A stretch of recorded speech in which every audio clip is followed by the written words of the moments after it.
Jadi hari ini materi kita tentang driving collaborative ecosystem to accelerate spin-off-nya akan disampaikan oleh Ibu Dr. Astri Gina. Ya, sedikit profil yang bisa saya hantarkan ke Bapak Ibu sekalian adalah beliau adalah salah satu dosen di Fakultas Ekonomi Bisnis Telkom University di program studi Magister Manajemen. Ekspertise beliau adalah riset seputar entrepreneurial education. Dan beliau ini sudah memiliki sejarah panjang ya, ada puluhan riset seputar entrepreneur dan juga banyak sekali publikasi beliau di bidang entrepreneur. Dan saya rasa untuk memanfaatkan waktu yang lebih efisien lagi, saya sudah tidak sabar untuk memberikan kesempatan kepada pembicara untuk menyampaikan materinya. Ibu Astri Gina, silakan Ibu Astri Gina menggunakan 30 menit untuk menyampaikan materinya, kemudian nanti kita akan lanjut dengan sesi tanya jawab. Ibu Astri Gina, are you there? Ya, terima kasih. Ya, saya udah bisa silakan share Ibu sekarang. Astri Gina. Ya, silakan Bu Astri Gina. Karena 10 menit kita sudah berjalan, rasanya sayang kalau kita gunakan untuk lama. Mohon maaf Bu Eka, Jadi, saya masih tidak bisa nge-share. Mungkin hostnya bisa dibantu. Masih di lock, tidak bisa nge-share. Udah bisa Bu sekarang Bu? Oh, Siap. Sudah bisa sekarang ya? Oh iya, oke, baik. Oke, silakan Bu Astri Gina, 30 menit, time is yours. Ya, izin sudah terlihat ya? Ya, sudah sangat jelas. Oke, terima kasih atas kesempatannya. Selamat siang Bapak dan Ibu yang saya hormati. Terima kasih untuk menghadiri sharing session ya. Kali ini saya diberikan kesempatan untuk men-share apa yang selama ini saya lakukan, terutama di bidang penelitian saya. Sebetulnya judul ini berawal dari rangkaian disertasi saya yang dilanjutkan setelah doktoral, dan memang selama 3 atau 4 tahun terakhir ini fokus di Entrepreneurial University gitu ya. Oke, tidak berlama-lama mungkin saya akan langsung masuk kepada slide pertama. Ya, Bapak dan Ibu, saya di sini mungkin tidak dalam rangka menggurui, tapi men-share ya apa yang selama ini saya coba fokus untuk lakukan penelitian, dan mudah-mudahan ada manfaatnya. Terutama topik seperti ini memang sangat bermanfaat bagi mereka yang menjadi manajemen atau pengelola dalam sebuah perguruan tinggi gitu ya, apapun jurusannya. Nah, seperti yang kita ketahui ya Bapak dan Ibu, bahwa entrepreneur ini sudah dipersepsikan sebagai kontributor yang sangat vital ya bagi economic development selama 2 dekade terakhir. Terutama sejak dikeluarkannya instruksi Presiden pada tahun 95, nomor 4 ya kalau nggak salah, tahun 95, yaitu tentang Gerakan Nasional Memasyarakatkan dan Membudayakan Kewirausahaan. Nah, semenjak itulah entrepreneur menjadi isu yang dianggap penting ya untuk memberikan kontribusi kepada ekonomi. Dan kondisi ini tentunya didukung dengan sikap positif dari masyarakat terhadap kewirausahaan itu tersebut. Hal ini dapat ditunjukkan dengan data yang terupdate. Memang saya tidak bisa mendapatkan data yang terupdate-nya 2019, memang ini adalah report yang paling update yang bisa saya dapatkan dari Global Entrepreneurship Monitor Report untuk Indonesia, di mana datanya terakhirnya adalah di tahun 2015. Di sana ada yang saya dapatkan adalah data tentang bagaimana sikap positif dari masyarakat terhadap kewirausahaan, yaitu dimulai dengan adanya niat untuk berwirausaha. Ada no startup entrepreneur, itu adalah di mana masyarakat punya role model ya terhadap seorang entrepreneur yang mungkin dia mimpikan dia ingin menjadi seperti itu gitu ya. Lalu ada juga perceive opportunity, di mana dia melihat peluang di sekitarnya untuk dijadikan business opportunity, dan dia juga ada perceive capability, di mana dia menganggap bahwa dirinya mampu ya untuk menjalankan bisnis. Lalu ada risk taking ya, fear of failure, di mana dia rasa takutnya itu untuk mengambil sebuah resiko itu seperti apa. Sebetulnya skor untuk Indonesia ini tidak pada tatanan yang terlalu tinggi atau terlalu rendah, dia itu ada di kondisi yang medium lah gitu ya, di tengah-tengah. Tapi kalau kita lihat dari segi angkanya dibandingkan dengan yang terendahnya, angka ini cukup tinggi ya, mengingat tatanannya juga ada yang lebih di atas 50%. Memang tidak ada standarnya bahwa yang bagus itu harus berapa persen, tapi kita hanya bisa mengkomparkan antar beberapa negara yang saya ambil dari report ini, mereka membandingkan di ASEAN yang itu pun datanya tidak lengkap, hanya ada 5 negara ini gitu ya. Nah, dari sikap positif yang sudah ditunjukkan oleh masyarakat terhadap isu kewirausahaan ini, tentunya ada social value di belakangnya ya, ada motifnya. Motifnya juga ini adalah karena mereka sudah menganggap bahwa menjadi entrepreneur itu suatu hal yang desirable career choice. Artinya bukan lagi menjadi pilihan kalau saya tidak mendapatkan pekerjaan, saya jadi entrepreneur. Tidak lagi seperti itu. Sudah mulai berpindah bahwa entrepreneur itu sudah menjadi profesi yang diidamkan. Apalagi untuk generasi yang kekinian ya, generasi Z misalnya. Nah, itu pun angkanya cukup tinggi bagi Indonesia, mendekati 75%. Dan mereka menganggap, mempersepsikan ketika menjadi seorang entrepreneur yang sukses gitu ya, itu tuh memang eh, apa? Memang dianggap punya status sosial yang tinggi gitu. Dan ini juga memang tidak terlepas dari persepsi mereka bahwa para entrepreneur sekarang, terutama entrepreneur-entrepreneur muda ya kalangan milenial, itu memang banyak bombardir di berbagai media. Sehingga itu mendrive mereka untuk memberikan sikap positif terhadap entrepreneur gitu. Dan uh, motivasi yang tadi ya, yang positif dan sikap yang positif dari masyarakat terhadap kewirausahaan itu ada sedikit tantangan lah untuk Indonesia gitu ya. Ada sedikit tantangan di mana saya juga mendapatkan data yang saya ambil dari tahun yang sama sampai 2015. Ini adalah average-nya, rata-ratanya, bahwa ternyata established business ownership yang ada di Indonesia itu relatif rendah ya Bapak Ibu. Kalau kita lihat tadi angkanya begitu tinggi-tinggi bahkan berkisar di sekitar 50%. Sekarang kalau kita lihat established business ownership-nya artinya bisnis yang dianggap mapan gitu ya, yang dianggap sustain, itu berada di bawah angka 10%. Ini adalah persentase dari populasi penduduk dewasa antara usia 17 yang aktif ya sampai 60 kalau saya tidak salah. Nah, selain itu juga ternyata high job creation expectation-nya juga cukup rendah gitu. Dan di sini juga mengarahkan kepada sebuah catatan ya yang diberikan oleh JEM, dalam report tersebut, di mana ada PR lah ibaratnya gitu ya, ada PR untuk Indonesia, artinya kita part of it ya, yang memang juga PR bersama, bahwa kita itu di-encourage untuk meningkatkan the quality of human capital dari para pelaku usaha gitu.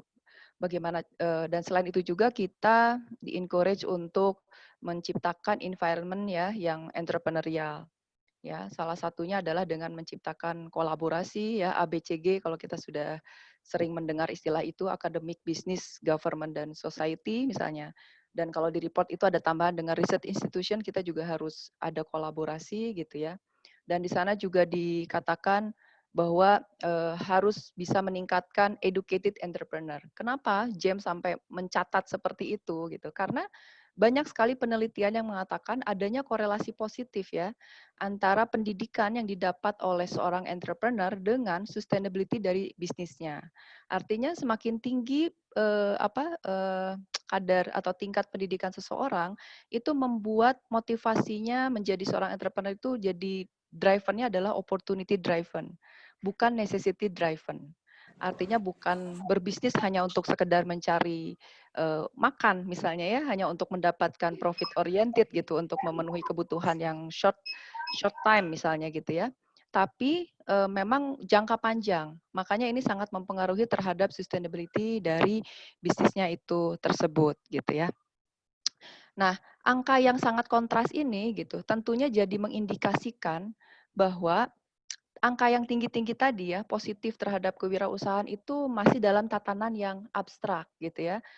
Belum belum berbicara pada implementasi atau behavior yang sesungguhnya. Karena kita tidak bisa mendapatkan data yang real yang membuktikan bahwa semua niatan baik dan positif tersebut diimplementasikan dalam bukti nyata menjalankan bisnis yang sustain. Nah, itu yang menjadi hal yang sangat kontras kondisi bagi Indonesia gitu. Dan tentunya apa ya peran dari perguruan tinggi di sini gitu. Jadi dari berbagai riset sebelumnya mengatakan memang perguruan tinggi punya peran yang sangat penting. Apalagi di sini poinnya adalah build the human capital dan build the collaborative works ya. Itu tuh tentunya peran dari perguruan tinggi sangat penting. Dan di sini digarisbawahi bahwa peran university itu harus mendevelop sustainable entrepreneurs melalui creating stronger entrepreneurial environment. Kenapa digarisbawahi atau dimerahi sustainable entrepreneurs? Karena sustainable entrepreneurs ini ibaratnya mengindikasikan bahwa sebuah pendirian bisnis itu tidak boleh trial dan error tanpa kebutuhan pasar yang jelas. Kita harus ya ibaratnya kita boleh trial dan gagal dan belajar dari kegagalan, tapi bukan berarti tanpa perencanaan. Jadi to be sustain itu kita harus menciptakan produk atau jasa yang dapat menjawab permasalahan konsumen, bukan hanya asumsi atau hipotesis belaka di mana kita tidak pernah tahu produk kita sebetulnya dibutuhkan atau enggak oleh pasar gitu ya. Dan disinilah sebetulnya peran penting ya, peran kuat dari university yaitu untuk memperkuat dalam konteks menciptakan sustainable bisnisnya, yaitu dengan menciptakan sebuah ide bisnis atau startup atau produk atau jasa yang basisnya adalah riset gitu ya, basisnya adalah riset. Makanya dalam kesempatan ini bisnis yang basisnya dari riset ini yang akan kita bahas dengan istilah spin-off. Nah, untuk membatasi terms yang kita bahas dalam pertemuan ini, kita coba memahami ternyata ya sebelum saya melakukan literatur ini juga saya menganggap semua istilah semuanya dibilang pebisnis awal itu ya startup aja semua gitu ya. Ternyata ada istilah-istilahnya secara literatur dan saya juga jadi memahami oh ternyata ada perbedaannya. Jadi rupanya yang kita katakan dengan spin-off di sini, Bapak Ibu izin mungkin saya tidak akan membaca words by words gitu ya, tapi saya akan langsung simpulkan. Jadi yang disebut dengan university spin-off ini adalah startup yang berbasis intellectual property dari university. Jadi ibaratnya kalau di universitas itu kan banyak paten-paten ya, hak cipta yang selama ini paling hanya bertengger di laboratorium atau ujung-ujungnya hanya untuk menjadi kebanggaan mendapatkan award misalnya, atau ujung-ujungnya ya paling kita hanya melakukan publikasi di level Scopus sampai Q1 misalnya gitu ya. Masih jarang sekali yang menjadikan paten-paten itu atau hak cipta itu dijadikan bisnis. Nah, University Spin-off ini adalah bisnis yang berbasis dari IPR tersebut gitu ya. Nah, ada istilah lain yaitu spin out. Jadi kalau yang basisnya bukan IPR, dia bisa dikategorikan spin out atau individual startup. Apa sih yang membedakan? Nah, yang membedakan kalau spin off itu diinisiasi dari university, artinya memang university dengan sengaja ya mau membuat tim, menggerakkan, memfasilitasi, mensupport gitu ya. Kalau spin out ini adalah atas inisiasi dari karyawannya. Jadi karyawan yang punya inisiatif tinggi untuk menciptakan itu dan membuat collaborative works-nya dengan inisiasi sendiri gitu tanpa difasilitasi oleh kampus. Tapi dia berada di dalam konteks sebagai karyawan dari kampus gitu ya. Jadi itu yang membedakan antara spin off dengan spin out. Nah, kalau individual startup sesungguhnya dia adalah sesuatu yang tidak ada kaitannya dengan kampus ya, artinya dia itu yang dijalankan ide bisnisnya tentunya bukan based on IPR, tapi dia boleh menjalankan IPR punya orang lain. Artinya dia dikatakan individual startup, let's say di Tell You gitu ya. Berarti individual startup Tell You, dia itu menjalankan ide atau IPR milik yang bukan Tell You gitu. Mungkin dia menjalankan punya orang lain lah intinya. Artinya tidak ada kaitan dengan mother institution-nya. Nah, individual startup ini bisa dijalankan oleh yang tidak ada kaitannya dengan institusi kita atau yang dia juga menjadi karyawan. Tapi memang agak sulit membedakan. Karena apa? Kalau dikatakan individual startup, itu tuh tidak boleh basisnya ada keterlibatan bias dari experience atau knowledge yang spesifik dari pelakunya. Kan susah juga ya membedakan, katakanlah saya sebagai pengajar di TELU, saya punya bisnis gitu ya. Bagaimana saya bisa klaim bahwa bisnis yang sedang saya jalankan tidak ada influence dari experience saya ketika saya mengajar di TELU. Nah, itu yang agak sulit, agak bias. Makanya kecenderungan beberapa literatur mengatakan ya kalau biasanya sih yang karyawan yang membuat startup-nya kecenderungan dia ada influence dari experience sehingga arahnya adalah spin out bukan individual startup.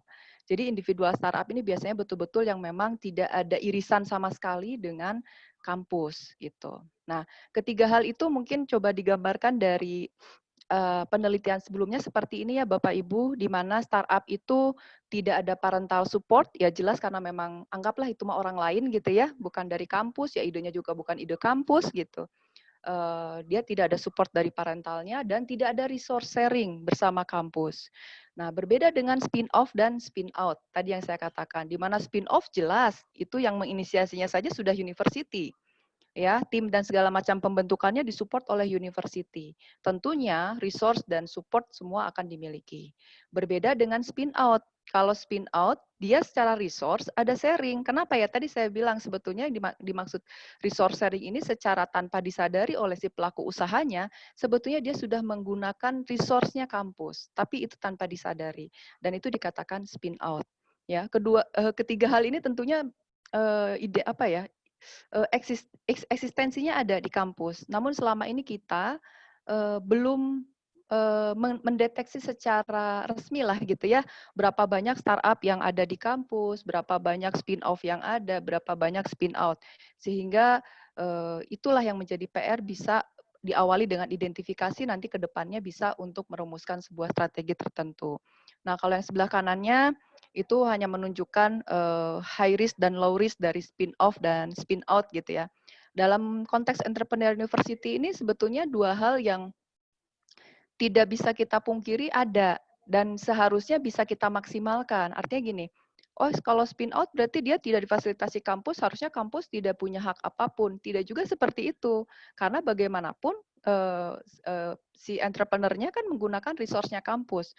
Nah, ini bagaimana nanti bargaining dengan kampus bahwa spin out ini misalnya diarahkan, oke, kami tidak punya equity di Anda, tapi Anda tolong bawa nama baik kampus kami kemanapun Anda pergi, gitu ya, dengan menggunakan startup dia misalnya kompetisi apa segala macam membawa nama kampus sehingga nama kampusnya juga akan baik secara brand gitu. Lalu spin off ini ya tentu dia ibaratnya memang ownernya dari kampusnya ya gitu. Seperti itu sehingga memang kampus itu punya hak untuk bisa punya ambil bagian di sana, terutama dalam urusan profit sharing, gitu Bapak Ibu. Oke, jadi untuk mengidentifikasi sebetulnya ada 3 hal. Spin off itu ibaratnya si entrepreneur-nya itu harus, ini kondisi yang kedua ya, harus menerima knowledge transfer dari kampus. Karena kan pemilik si knowledge base-nya adalah kampus. Ibaratnya hakinya atas nama kampus atau patennya atas nama kampus. Kalau di kita kan di Telius sudah ada kayak klinik haki ya, mengurus itu semua. Namun mungkin tidak semua dari ide tersebut dijalankan menjadi startup. Nah, kalau yang di kondisi yang kesatunya tadi, tentunya karena ini adalah inisiasi kampus gitu, kampus banyak berperan menginisiasi itu, kampus berhak untuk mendapatkan kompensasi atas itu gitu ya. Mungkin kalau ada istilahnya lah mendapatkan equity atau nanti dapat profit sharing atau apa segala macam itu bisa dituliskan dalam hitam putihnya. Lalu kondisi yang ketiga, ternyata spin off ini tidak harus dijalankan karena ini basis riset oleh dosen saja, oh tidak. Jadi bisa oleh dosen, oleh student, oleh staff sekalipun ya, atau kombinasi dari semuanya. Bahkan sebetulnya kita merekrut dari resource luar pun tidak masalah, karena kan yang kita lihat idenya memang IPR-nya sudah milik kampus gitu. Nah, ini juga ada tipologi, ada yang based on status, ada yang based on affiliation. Kenapa saya munculkan ini? Ternyata kepemilikan dari seorang founder itu betapa penting. Sampai ibaratnya, jangan sampai begini, kita sebagai dosen lantas ide tersebut adalah milik mahasiswa gitu ya, oke memang dihakikan atau dipatenkan atas nama kampus, tapi kita tahu sumbernya dari mahasiswa, lantas kita mengabaikan gitu. Nah, di sini makanya di literatur kalau yang menjadi inventornya adalah student ya kita sebutkan apa student product oriented spin off gitu atau service oriented spin off. Kalau misalkan non Mohon student maaf, ya Bu mas. Astri Ya. mengingatkan waktunya 10 menit lagi ya. Oh, 10 menit lagi. Tadi kita mulai jam Ya, berapa ya? Dihitung dari setengah dua, Bu Eka? bukan. Ini dihitung dari Ibu Oh, mulai oke. presentasi ya. Ya, siap. Oke. Lalu ada juga yang based on affiliation. Nah, ini juga ada yang idenya bisa jadi orang tersebut sudah keluar, lalu menjalankan bisnisnya, atau orang tersebut masih tetap jadi karyawan kampus dan dia menjalankan bisnisnya, atau ada juga ya banyak inventor yang punya ide tapi dia itu tidak mau berkecimpung di startup-nya, ya dia serahkan lah gitu, dia tunjuk saja orang untuk menjalankan. Nah, itu disebut dengan teknologi spin-off gitu ya. Kalau yang hybrid tadi adalah yang masih di kampus, kalau yang ortodoks orangnya keluar dulu baru jalankan bisnisnya. Nah, ini saya hanya menunjukkan betapa penting ya fenomena dari spin-off ini karena pada dasarnya spin-off ini kalau di negara-negara Europe itu sudah berada puluhan tahun yang lalu gitu dan buat mereka sih mungkin menciptakan spin-off begitu mudah karena mungkin sudah ada skemanya, sudah ada best practice-nya. Namun bagi kondisi di Indonesia ya inilah kita yang masih trial error dan masih banyak belajar dari literatur dan mungkin harus sesekali melihat best practice yang ada di lapangan gitu ya. Nah, apa sih effort yang dilakukan oleh universitas ya untuk spin-off ini? Salah satunya adalah yaitu berlomba-lomba mengejar menjadi entrepreneurial university. Ya, ada beberapa di sini juga yang saya mention, ada kampus kami gitu ya, TELU, ada ITB juga di state dalam websitenya, ada UGM, ada UI, Ciputra dan sebagainya. Mungkin saya juga masih perlu mengeksplorasi universitas mana saja yang sudah men-state dirinya entrepreneurial university. Kenapa dikaitkan dengan entrepreneurial university? Karena dalam entrepreneurial university ini kampus tuh disuruh fleksibel gitu, ibaratnya suruh fleksibel untuk beradaptasi dengan lingkungan, di mana dia ujungnya adalah harus stimulate job and wealth creation gitu ya, dengan mengkombinasikan tridharmanya, yaitu yang ujungnya adalah tridharmanya jangan hanya sekedar publikasi, tapi tridharmanya harus jadi startup gitu ya, itu adalah basisnya riset yang kita sebut dengan spin-off gitu. Nah, bagaimana kondisi di Indonesia? Intinya kondisi di Indonesia ini masih early stage ya. Artinya early stage itu masih, aduh kita mau nginduk kemana ya? Sebenarnya kita tuh siapa sih yang harus mesti kita ikuti gitu ya. Dan data-data kalau dicari gitu ya, jumlah spin-off ya nggak semua universitas juga rajin mengidentifikasi seperti itu gitu ya. Dan beberapa hasil temuan saya di lapangan juga mengatakan tatanan tridharma kita itu masih fokusnya di publikasi. Ya paten sih diurus gitu ya. Paten copyright itu diurus tapi ya tidak dijadikan startup gitu. Jadi masih kebanggaannya sampai publikasi di Q1, Q2 ya dan Q3 gitu ya. Nah, itu masih dijadikan kejaran oleh university. Nah, apa sih yang menjadi hambatan gitu ya? Hambatannya adalah karena tidak ada panduan yang sistematik gitu ya. Dan kurangnya integrasi dari berbagai kursus yang ada di sana dan juga kurang efektif ya dalam penyampaian tridharmanya dan kurangnya kolaborasi antar multidisiplin, internal dan eksternal tentunya. Oke, mungkin sebagai solusi dari obstacle yang ada, saya menawarkan sebuah framework. Tentunya memang pembahasan ini tidak cukup dikejar dalam hitungan menit sebetulnya karena ini framework yang begitu kompleks. Dalam membentuk framework ini, sesungguhnya ini adalah diawali di tahun 2016. Saya, autornya adalah saya, lalu ada Pak Aurik juga, dan terakhir disempurnakan oleh Ibu Grisna ya, dibantu literatur review-nya yang cukup tebal dan alhamdulillah sudah siap mau submit gitu. Nah, ini tentunya saya mencoba membreakdown dari quadruple helix gitu, di mana melibatkan adanya academics, bisnis ya, industri, community dan juga government. Tapi bagaimana itu ditunjukkan secara visual, tridharma ini bisa saling berkolaborasi. Secara singkat mungkin saya akan menerangkan bagian first mission ya, first mission di mana itu bagian pengajaran, bahwa dalam bagian pengajaran itu ujungnya adalah outputnya adalah entrepreneurial graduates. Artinya kalau pengajarannya efektif, dia harus menciptakan entrepreneurial graduates gitu. Dan efektif itu seperti apa? Nanti di slide berikutnya saya ada.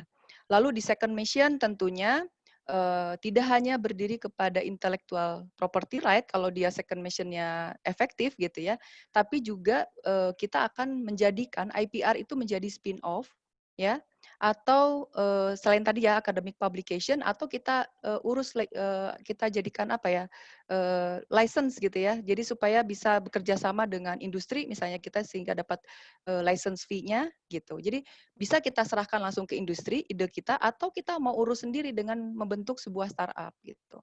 Dan ada third mission-nya juga. Tapi fokus saya tidak akan berbicara kepada sebanyak itu tridharmanya, namun ini menunjukkan betapa kompleksitas ini tentunya ada di dalam konteks kampus gitu. Oke, dan ini adalah alat ukur yang selama ini relate terhadap kondisi yang tadi. Saya juga kadang mengacu ke sini ya, dari OECD 2019 masih update. Ada 8 variabel, tapi saya juga punya versi yang memang dibentuk berdasarkan kontekstual, karena ini kan yang membuat bukan orang Indonesia ya, artinya bisa jadi kontekstual di Indonesia tidak semuanya bisa dipakai. Jadi saya mencoba membuatkan juga versi yang berbeda tapi ada korelasinya gitu. Nah, yang kedua tadi adalah bicara masalah effectiveness ya. Bagaimana sih sebuah pembelajaran atau proses dalam universitas itu efektif? Tentunya di sana kan ada stakeholder-nya, ada student, lecturer, ya, ada staff juga, ada institution. Di mana ada 3 hal saja sebetulnya saya highlight di sini. Efektif itu jika satu, punya ability, yang kedua ada opportunity, yang ketiga adanya insentif. Dan tentunya semuanya itu haruslah ada apa ya, ada assurance-nya ya, ada sesuatu yang bisa menjamin bahwa itu semua berjalan dengan benar, sehingga output yang diciptakan juga sesuai dengan yang dimimpikan di awal, dan itu harus dipantau secara regular gitu ya. Nah, ini mungkin saya coba buatkan tabelnya, dari first mission itu adalah output-nya apa, second mission apa, yang third mission itu apa. Artinya kalau ini semua efektif, bagian measurement itu harusnya bisa dipantau setiap tahun lah, kalaupun tidak setiap semester ya, kita bisa lakukan pemantauan setiap tahun. Karena kalau misalkan ada satu hal saja tidak terjadi, artinya ada sesuatu yang bermasalah dengan proses yang ada di dalam Tridharma tersebut. Dan ini harusnya bisa menjadi panduan bagi para pengelola university untuk bisa melihat sampai sejauh mana keefektifan dari proses pembelajaran yang ada di kampus gitu. Nah, ini mohon maaf kecil-kecil, cuman saya akan tunjukkan sedikit saja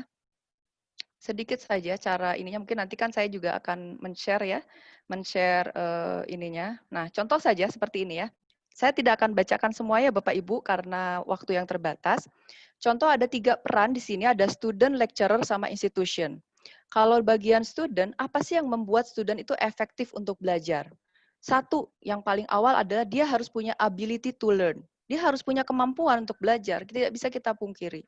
Bagaimana kita tahu dia punya kemampuan untuk belajar? Ya tentunya kan ada rekrutmennya, ada seleksinya. Kita kan nggak mungkin juga tanpa ada seleksi lantas kita ambil semua orang yang berminat lalu kita didik dalam satu kampus gitu. Pastinya ada seleksi. Ya, dan itu di sana juga ada direct assessment, di mana kita bisa melihat ability seperti apa yang kita harapkan untuk kita didik di kampus tertentu yang bisa disesuaikan dengan goals-nya gitu ya. Nah, lalu link terhadap lecturer-nya. Apa sih yang membuat efektif ya bagi lecturer untuk menyampaikan materi gitu ya. Tentunya dia harus punya kemampuan untuk menyampaikan materi kan gitu. Kalau misalnya mumpuni nih, studentnya udah oke ability-nya, ternyata dosennya nggak mampu untuk menyampaikan materi, itu nggak akan efektif. Jadi ini adalah bukan pilihan ini atau ini, tapi dan gitu. Artinya ini kondisinya akan tercapai kalau efektif tuh kalau dan semuanya terpenuhi. Nah, ability untuk mendeliver bisa dilihat juga dari rekrutmennya. Makanya kalau beberapa rekrutmen kan ada micro teaching, apa dan sebagainya. Dan tentunya ada evaluasi performance-nya. Lalu yang sebelah kanannya ada improving ability to learn, di mana itu adalah tugasnya institusi. Kita udah bagus ngajar misalnya ya, mahasiswanya juga udah keren banget, direkrut tuh udah yang top-topnya lah gitu ya. Tapi institusinya tidak support misalnya, tidak bisa mengimprove ability to learn bagi dosen terutama dosen ya, dosen, staff gitu ya, dan tentunya bagi student juga gitu. Jadi artinya ini adalah semua keterkaitan yang harus dilihat lebih in detail ya, terutama kalau kita mau mengambil strategi improvement apa yang terbaik, yang harus kita perbaiki, ya kita mau memperbaiki apa kalau kita nggak tahu penyakitnya di sebelah mana kan ibaratnya gitu. Makanya ini biasanya saya lakukan assessment ini atau identifikasi ini di beberapa case gitu, seperti itu ya. Saya skip aja ya Bapak Ibu karena ini terlalu ini. Oke, fokus kepada agenda kita, di mana bagaimana sih stage untuk create spin-off? Ya sebetulnya ini ada 4 stage utama. Sebentar kok ini layarnya begini ya. Ada 4 stage utama sebetulnya, di mana itu ada identifikasi dari kompetensi dulu ya, diawali untuk melakukan penelitian gitu. Jadi kalau sekarang itu ibaratnya penelitian tuh jangan hanya apa ya, mengandalkan, udah mahasiswa kamu cari aja topiknya, nanti apapun ya saya ACC atau apa. Makanya sebaiknya dosen-dosen para pengampu yang memang punya, yang sudah diizinkan punya anak bimbingan punya roadmap ya. Punya roadmap itu pasti tentunya ada tujuan goals yang dicapai jangka panjang. Nah, disitulah sebetulnya kita harus menentukan topik-topik penelitian itu yang memang up to date dengan permasalahan apa yang ingin kita atasi saat itu. Penelitian mungkin nggak perlu semua variabel kita teliti. Kita cukup mungkin misalnya meneliti kepada aspek-aspek sederhana, namun implementasinya akan lebih real. Gitu. Nah, itu yang lebih diharapkan. Jadi udah bukan lagi, wah banyak banget variabelnya keren gitu, banyak gitu ya, sehingga bisa mencapai Q1. Ya oke, untuk mencapai Q1 mungkin dilihat kompleksitas segala macam gitu ya, atau clarity-nya segala macam. Tapi ketika untuk running menjadi sebuah startup gitu, ini kan yang kita lihat apakah ide kita sudah mengadres dari kebutuhan yang ada di pasar. Nah, telitilah hal-hal yang betul-betul sesuai kebutuhan supaya nanti di stage 2-nya kita akan melakukan penelitian, yang ketiganya hasilnya ditentukan dan itu menentukan kita akan melakukan apa ya, daftar dulu hakinya lah, mungkin takut keburu dicuri idenya sama orang gitu ya. Kalau sudah daftarkan kan aman gitu. Setelah itu barulah kita create gitu ya spin off-nya gitu, dan kita bisa apa ya, bisa melakukan startup-nya dibangun sendiri atau ya itu tadi, atau kita mau ngurus lisensinya aja, ya udah serahkan saja ke industri biar industri yang pakai ide kita gitu, itu pun bisa. Nah, ini kita juga harus tahu tentang startup life cycle ya, di mana itu sebetulnya ini hanya saya mencoba untuk menggabungkan dari beberapa literatur. Karena saya terus terang membaca ini tuh banyak banget istilah-istilah yang ini apa sih bedanya gitu, ini apa sih bedanya gitu.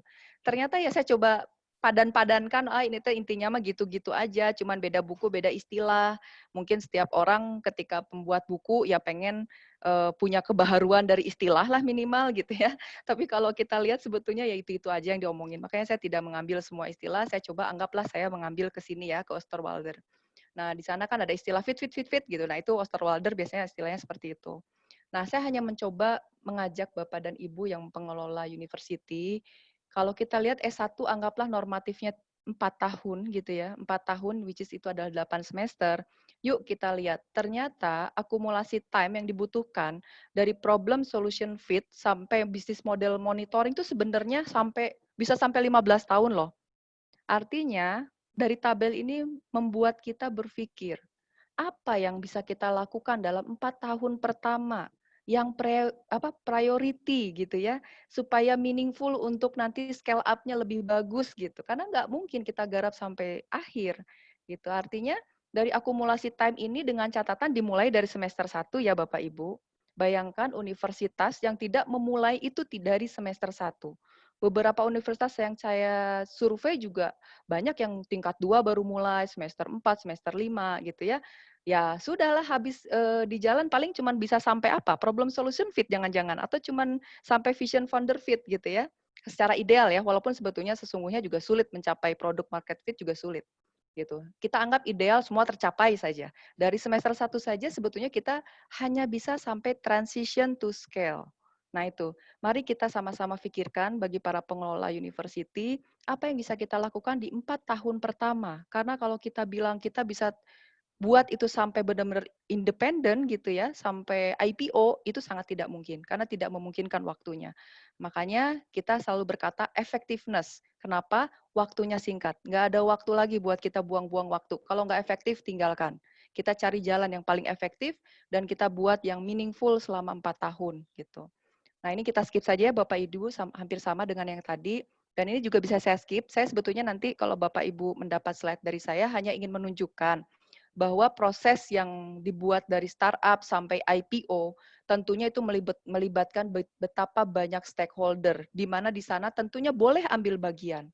Nah, disinilah apa ya, opportunity bagi kampus. Kalau kita mengurusi startup-nya dengan sungguh-sungguh, semua support disediakan dengan maksimal dan efektif, kata kuncinya itu ya, dengan optimal dan efektif, tentunya ya kita punya hak gitu, ibaratnya kampus punya hak untuk punya equity dari startup tersebut.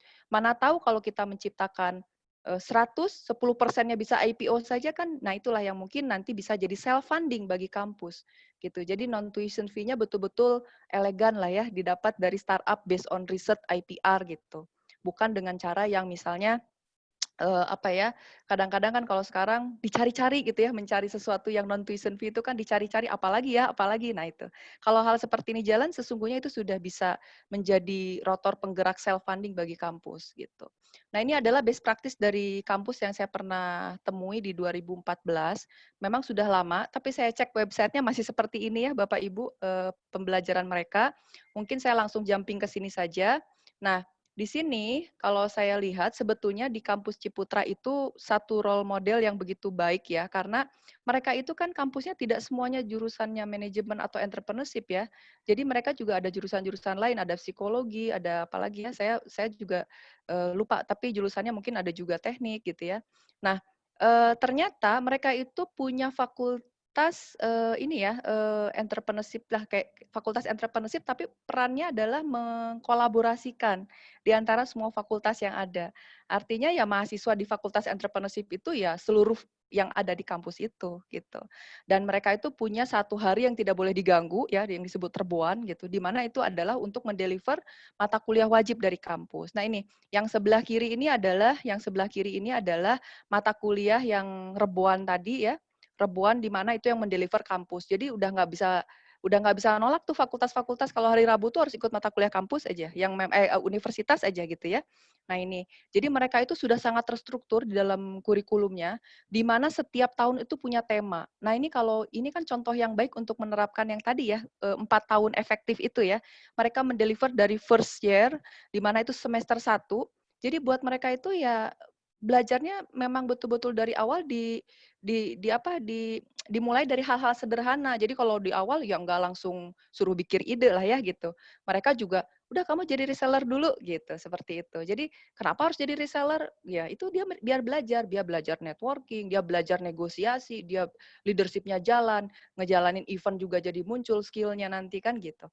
Nah, belajar dari kayak gitu-gitu di semester 1 dan seterusnya ya Bapak Ibu, menjelaskan ini tidak cukup dalam waktu 5 menit. Intinya yang saya ingin tunjukkan, Ciputra ini termasuk yang memiliki kurikulum yang cukup baik ya, artinya untuk menerapkan entrepreneurial university tadi memang bukan berarti special edition hanya untuk fakultas ekonomi bisnis gitu ya. Memang dia melakukan itu untuk semua fakultas yang ada di Ciputra yang sangat kuat di mana mendeliver itu sampai semester 5.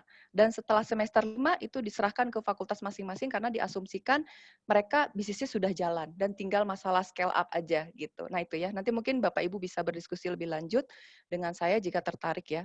Ini hanya masalah konten, ya ini saya hanya menunjukkan bahwa generasi yang sekarang tuh udah di Z ya Bapak Ibu. Sementara mungkin ya kalau saya sih kenapa suka gambar ini, karena di gambar ini tahun kelahiran saya jadi masuk millennials gitu. Kalau yang sekarang kan yang saya ajar generasi Z gitu ya. Anggaplah yang mengajar itu beda 2 generasi ya, generasi X mengajar generasi Z. Nah ini juga memang ada dari seorang expert yang mengatakan effective communication juga maksimum beda tahunnya adalah 20 tahun. Sehingga kalau udah lebih dari segitu udah nggak nyambung katanya ngomongnya, nanti udah nggak efektif lagi menyampaikan materinya. Nah ini juga kan jadi PR ya Bapak Ibu bagi para pengelola universitas karena tidak menutup kemungkinan kita juga banyak sekali dosen-dosen yang sudah senior dan masih tetap harus mengajar gitu. Nah, ini ada fakta menarik sebetulnya. Ternyata generasi Z yang saat ini ada di kampus, 46% tuh ingin punya usaha sendiri loh Bapak Ibu. Mereka itu benar-benar eager desire gitu ya. Kayaknya mereka sudah tidak mau kayaknya bekerja di belakang layar. Ini kan apa ya, potensi yang sangat kuat bagi positioning university kalau mau mengarah ke sana. Tapi sampai sejauh mana kami di university ini siap ya untuk Bu apa Astri Gina, mohon maaf. sudah Bu Astri habis? Gina, mohon maaf. Ya. Waktu kita, saya sudah lebihkan 10 menit ya. Oh Nampaknya iya baik, memang udah topiknya, habis kok. Udah, ya ternyata udah jadi habis kok, ini udah habis. Ya, ya, tapi memang sesi tanya jawab ini kita punya waktu karena tadi mulainya memang terlambat 10 menit, jadi tidak ya, ada salahnya kita akan extend 10 menit ke depan. ya. Kita Siap Bu masih Eka. punya waktu sekitar 20 menit untuk sesi tanya jawab. Ya. Sudah ada beberapa pertanyaan yang mungkin Ibu Baik, bisa saya stop lihat share dulu aja ya. di chatroom. Ya, Ya, di chatroom sudah ada beberapa pertanyaan dari partisipan yang mungkin bisa yang mana bisa ya? nanti Ibu jawab sekaligus menyampaikan paparan yang mungkin masih perlu dilengkapi begitu ya. Ada pertanyaan yang pertama ini dari Pratindina Aji Widodo. Pertanyaannya adalah, sudah adakah contoh startup university di Indonesia yang sudah diimplementasikan? Mungkin dari pengalaman riset Off Ibu ya. atau studi di lapangan, mungkin Ibu bisa sharing. Kemudian pertanyaan kedua dari Ibu Dian Indiati, pertanyaan beliau adalah, untuk kurikulum di Universitas Ciputra merupakan sistem sistem apa nih? Sistem blok. Dan di Universitas Ciputra memang outcome-nya betul-betul jadi entrepreneur university dan berbasis internasional. Oh, ini mungkin maksudnya bukan pertanyaan ya, tapi menambahkan informasi yang tadi Ya, disampaikan. Mungkin bisa sambil diintip di chat room-nya, Ibu, iya boleh. sekaligus menjawab pertanyaan dari para partisipan. Silahkan Ya. Ibu Astri. Kepada Ibu siapa nih? Ibu Pratidina ya. Ibu Pratidina, sudah adakah contoh spin-off mungkin ya? Kalau startup itu kan tadi berdasarkan definisinya dia yang berada dan didirikan oleh orang yang di luar university, atau kalaupun oleh employee tidak boleh ada resource sharing dengan universitas. Tapi karena sulit membedakan itu, jadi kita pakai istilahnya mungkin spin-off ya. Nah, kalau spin-off itu selama ini sebetulnya datanya itu masih belum terpublish secara bisa diakses. Misalnya kita mau lihat di website gitu ya. Nah, itu tuh memang agak sulit misalnya mencari data spin-off-nya Tell You gitu, belum tentu ada di sana. Mencari data spin-off-nya ITB di webnya mungkin belum tentu ada, tapi mungkin di rencana strateginya mereka itu bisa diakses. Nah, itu yang saya belum pernah melihat juga, tapi kalau berdasarkan wawancara saya misalnya kalau di ITB itu katanya sudah ada sekitar 200 spin-off ya yang basisnya adalah riset dan itu diimplementasikan. Saya juga yakin sepertinya seperti di Tell You juga beberapa fakultas teknik rasanya kan banyak ya paten-patennya dan bisa banget gitu itu dijalankan jadi bisnis. Namun datanya itu yang saya tidak tahu harus mengakses kemana gitu. Mungkin itu aja yang bisa saya sampaikan ya Bu Eka, karena menurut saya data inilah yang menjadi PR sebetulnya kalau memang perlu setiap universitas itu mendata spin-off-nya sehingga kalau ada orang luar yang mau kepo tuh ya cukup ngepoin website gitu ya, tidak perlu jauh-jauh kemana gitu. Ya, di samping itu ini sesi interaksi dengan para partisipan. Mungkin ada yang ingin langsung bertanya tanpa repot menuliskan pertanyaannya di chat box. Di sini sudah ada Pak Ama. Pak Ama menyampaikan ingin menyampaikan sebuah pertanyaan. Silahkan mungkin bisa langsung bertanya di sesi diskusi kali ini. Atau ada Bapak Ibu yang lain ingin melanjutkan pertanyaan, persilahkan. Ternyata ini sebuah Oke, perjalanan baik. panjang ya Bu Astri Gina menuju Entrepreneurial University itu tidak Iya, bisa simsalabim begitu ya. simsalabim. Iya, itu apa Ya, ya? ini Saran ada apa? pertanyaan Bu dari Ibu Prima Vandayani ya. Mm-mm. Eh, Beliau meminta saran Bu untuk target capaian mata kuliah entrepreneurship untuk setiap semester pada level pendidikan diploma 3. Itu Hmm, menurut pandangan Ibu Astri Gina seperti apa, baik? ya, Silakan. sebetulnya Ibu siapa Ibu Prima ya? Tadi yang tabel Diploma yang 3 saya berarti vokasi ya, vokasi. ya sebetulnya kalau lihat tabel yang tadi saya share, mungkin nanti setelah sesi sharing ini kan akan dibagikan ya, akan dibagikan slide-nya. Nanti dilihat aja Ibu di slide saya, itu kan sebetulnya ada yang akumulasi waktu ya untuk proses startup itu bisa menjadi mandiri gitu ibaratnya kalau secara bahasa awamnya gitu ya. Nah, dilihat bahwa kalau diploma hanya 3 tahun, berarti kalau memang sekiranya mau di-deliver itu dari semester 1, ya paling hanya sampai tahap itu yang bisa dilakukan gitu. Tapi kembali lagi, diploma di sana apakah memang tujuannya adalah betul-betul mau meng-create apa ya, entrepreneur atau memang atau memang misalnya tujuannya langsung bekerja gitu ya dan sebagainya itu juga ditentukan dari persentase-persentase karena kan kembali lagi kurikulum itu diturunkan dari visi misinya dari kampus ya. Kita bisa melihat sekian persen jadi entrepreneur, sekian persen jadi pekerja, sekian persen jadi apalagi gitu ya, misalnya periset dan sebagainya. Tentunya itu diturunkan dari visi misinya. Jadi setiap tempat itu tidak punya tidak punya resep yang bisa satu resep dipakai untuk semua kampus gitu ya. Sepertinya tiap tempat tuh jadi kayak punya resepnya masing-masing. Paling kita hanya berkaca, oh kalau di luar itu persentase entrepreneur yang harus diciptakan perguruan tinggi itu berapa persen ya? Kita mau lihatnya kemana kan gitu. Kalau misalnya lihatnya di kayak Ciputra yang menciptakan entrepreneur memang kampusnya udah di-create seperti itu, ya kalau buat mereka dari hasil proses belajar itu idealnya katanya. Dari proses belajar ya, bukan dari turunan karena orang tuanya entrepreneur.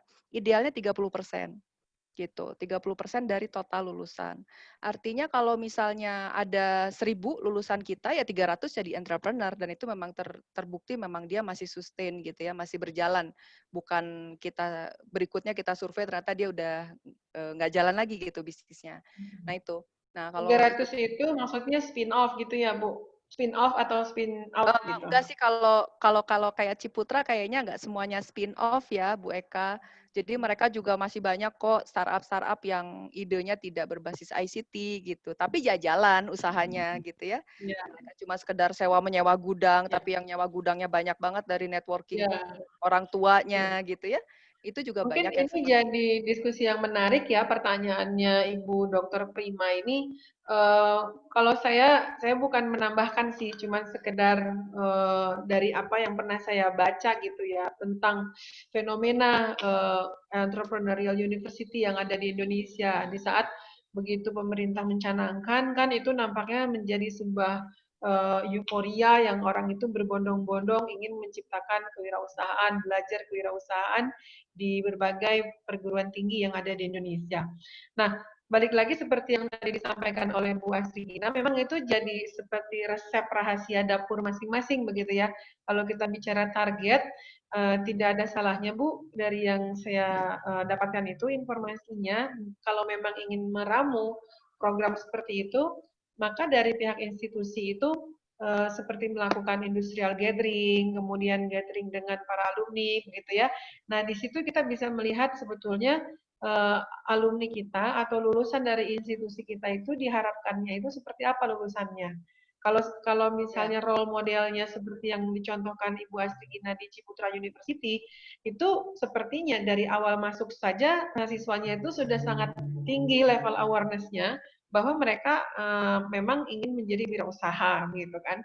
Maka dari itu mungkin tahapannya dia di pre-seed itu dia udah mampu diajak mencari apa idea, kemudian konsep yang akan dibangun dari sebuah bisnis seperti apa. Nah, ini mungkin lebih mudah. Tapi kalau misalnya kayak di sekolah vokasi selama 3 tahun, nah target pelajar atau target mahasiswa yang masuk di sekolah kita di institusi tersebut gitu ya, itu sebenarnya apa? Karena yang muncul di permukaan kan adalah sekolah vokasi lulus D3 kemudian akan mudah bekerja di industri, disrupt sebagai tenaga kerja. Nah, ini yang mungkin akan berubah saat mereka lulus D3, tapi mereka punya performa itu sudah mampu menciptakan lapangan pekerjaan baru atau memiliki startup tadi. Mungkin begitu kali ya kalau Ya, pendapat saya begitu. ya.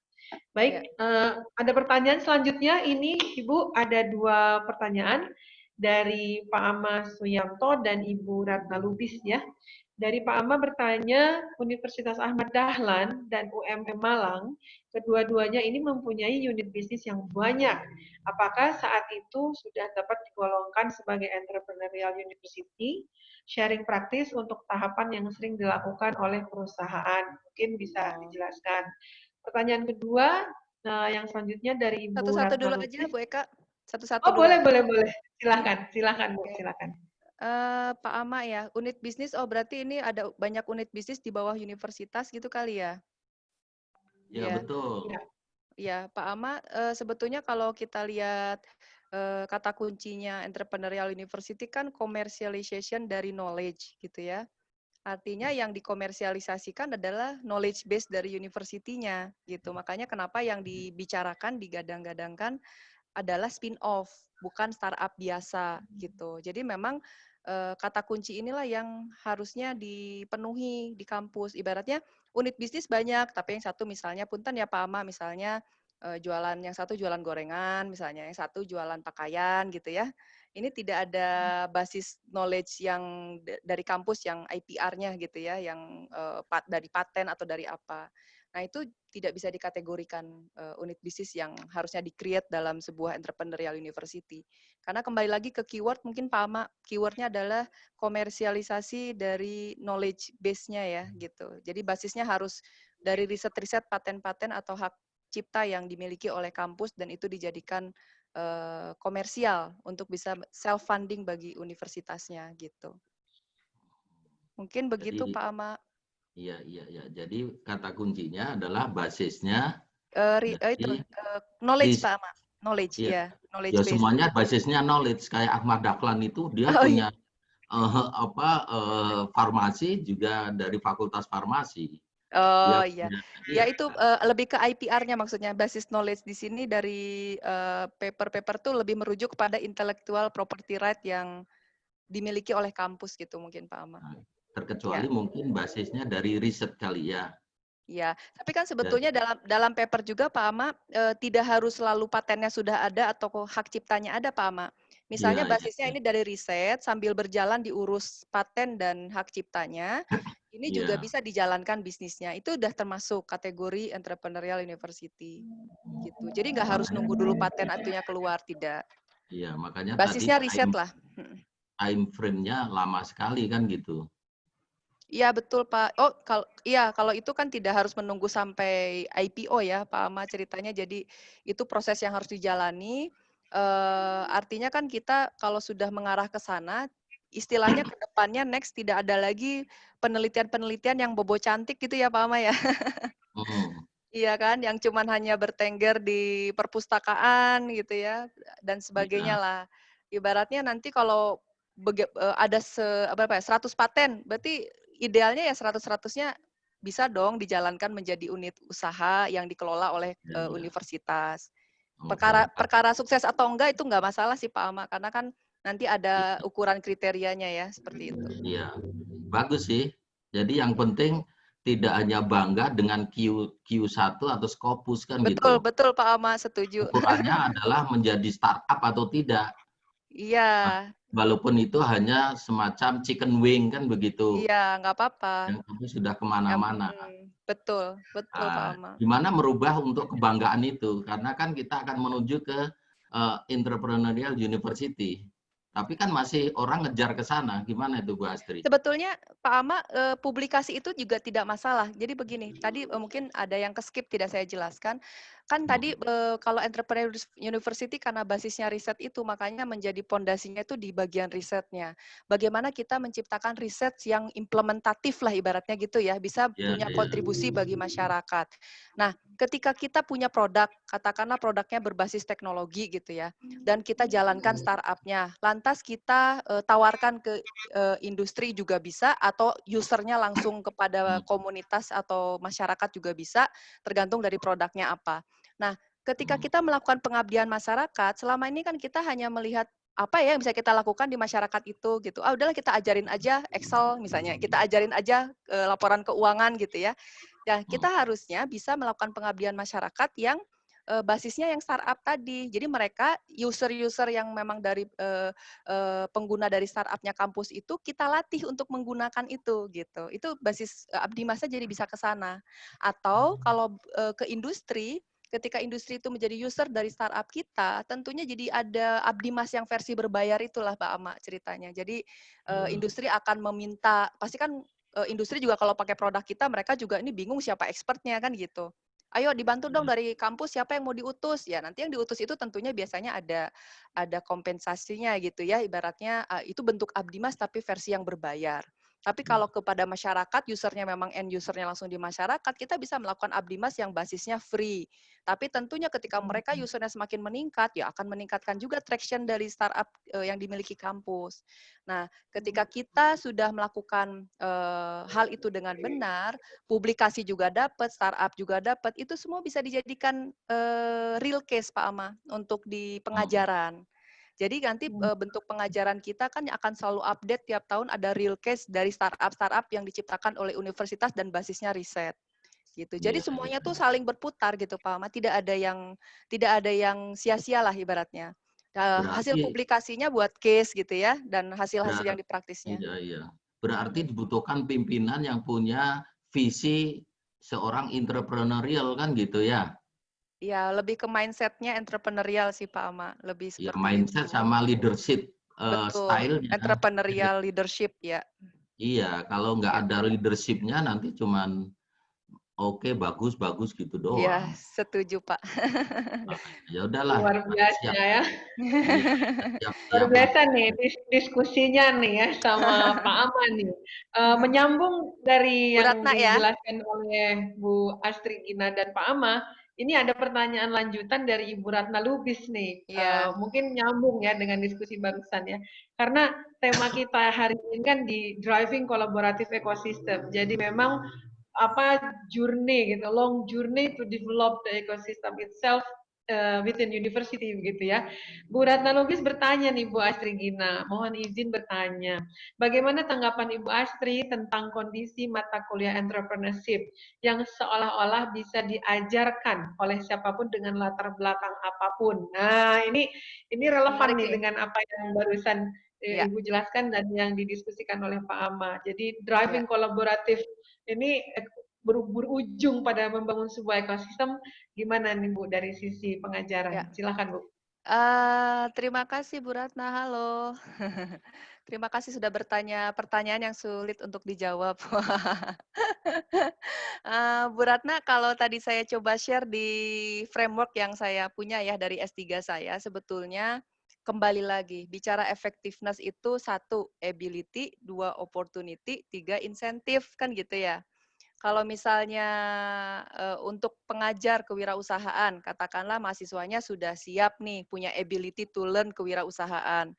Tapi ternyata sang pengajar tidak bisa mengimprove ability to learn dari mahasiswanya, itu juga masalah.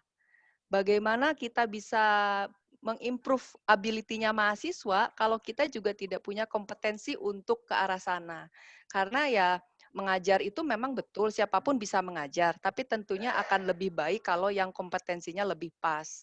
Gitu. Kalau misalnya basisnya kan suka juga banyak yang nanya, apakah yang ngajar kewirausahaan harus punya bisnis? Enggak juga gitu. Seorang pelatih juga kan nggak harus dia nyemplung, ya pelatih sepak bola mungkin belum tentu juga dia jago sepak bola, tapi dia tahu bagaimana how to direct people gitu kan, bagaimana how to direct team. Nah, sama idenya dengan pengajar gitu. Pengajar oke nggak masalah dia nggak punya bisnis, tapi secara kompetensinya dia bisa menyampaikan dan bisa menggali potensi dari ability studentnya supaya bisa improve. Karena kan namanya belajar before afternya harus ada perbaikan ya. Kalau before afternya tidak ada perbaikan berarti gagal pembelajaran itu, gitu kan.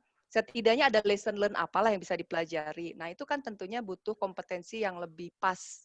Jadi kalau dengan mindset siapa saja bisa mengajar, kalau kepepet nggak ada dosen, mungkin selama ini juga fenomenanya seperti itu.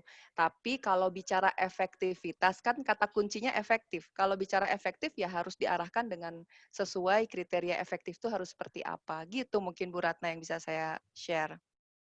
Terima kasih Bu Makasih Astri. Bu Ratna, sama-sama. Iya, jadi bagaimana supaya before after ya? Iya.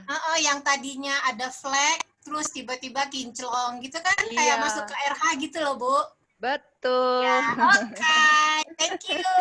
Iya, makasih Bu, sama-sama. Ada lagi Bu Siska? Baik, Bu Eka kalau lupa. Bapak Ibu sekalian, saat ini kita sudah berada di 14.40 ya. Diskusinya semakin hangat. Saya yakin banyak sekali yang bisa kita diskusikan panjang lebar terkait kolaboratif ya untuk university entrepreneurial university di membangun ekosistem di dalamnya. Terima kasih sekali Ibu Dr. Astri Gina untuk sharing sessionnya saat ini dan ilmunya sangat bermanfaat dan mudah-mudahan dari seluruh peserta yang bisa hadir pada siang hari ini bisa memperoleh manfaat yang luar biasa untuk mengantarkan karena sebagian besar yang hadir siang hari ini adalah pendidik gitu ya. Kita semua sama-sama berada di barisan untuk mencerdaskan anak bangsa begitu ya, menciptakan menciptakan suasana belajar yang menyenangkan, kemudian sehingga anak didik kita itu dengan sangat mudah menerima ilmu pengetahuan. Kaitannya dengan entrepreneurial, tentunya bicara dari tahapan-tahapan seperti yang dijelaskan oleh Ibu Astri tadi, luar biasa, mudah-mudahan bisa terwujud. Terima kasih untuk para peserta yang sudah hadir, dan terima kasih juga untuk para tamu yang sudah hadir, baik dari dalam Telkom University maupun dari eksternal Telkom University. Saya kembalikan kepada host Bapak Asep Sudrajat. Silakan. Terima kasih dari saya. Mohon maaf bila ada kekurangan selama terjadinya online learning ini. Sampai jumpa di lain kesempatan dan jangan lupa 100 hari online training dari Fakultas Ekonomi Bisnis Telkom University. Terima kasih. Assalamualaikum warahmatullahi wabarakatuh. Waalaikumsalam warahmatullahi wabarakatuh. Terima kasih Bu Eka, Bu Astri Gina, terima kasih. Sebelum kita akhiri mungkin kita akan foto bersama dulu ya Bu. Bagi Bapak Ibu, dipersilakan untuk menampilkan kameranya.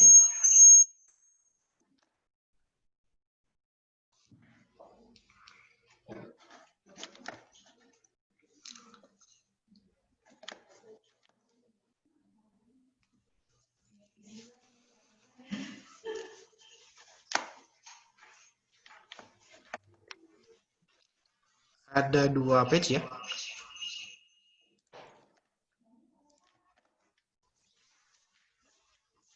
Oke, kita mulai dari page 1. 1, 2, 3. Sekali lagi. 1, 2, 3. Baik, untuk halaman 2, halaman 2 ada Mbak Dina sama Mas Aditya ya. Oke, 1, 2, 3. Iya, terima kasih.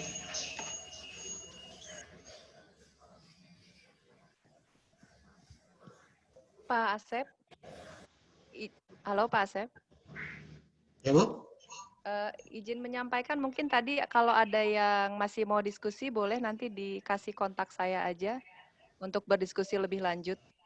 Oh iya boleh Bu, mungkin bisa ya. Langsung Ibu share di kolom mungkin chat. Tadi tuh kayak ada yang bicara di D3 ya, belum sempat saya jawab. Iya. Nanti biar bisa kontak dengan saya saja. Terima kasih Pak Asep. Baik Ibu. Yang masih berada di chatroom, informasi barusan bisa menghubungi Ibu Astri langsung. Diskusi lebih lanjut. Terima kasih Bapak Ibu. Asep ya, tetap sehat. Ya. Bu Dok Astri, Bu Eka. Iya, aduh, terima kasih Ibu. Rina, sehat selalu Ibu.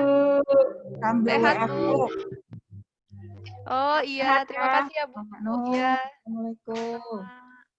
Waalaikumsalam warahmatullahi wabarakatuh.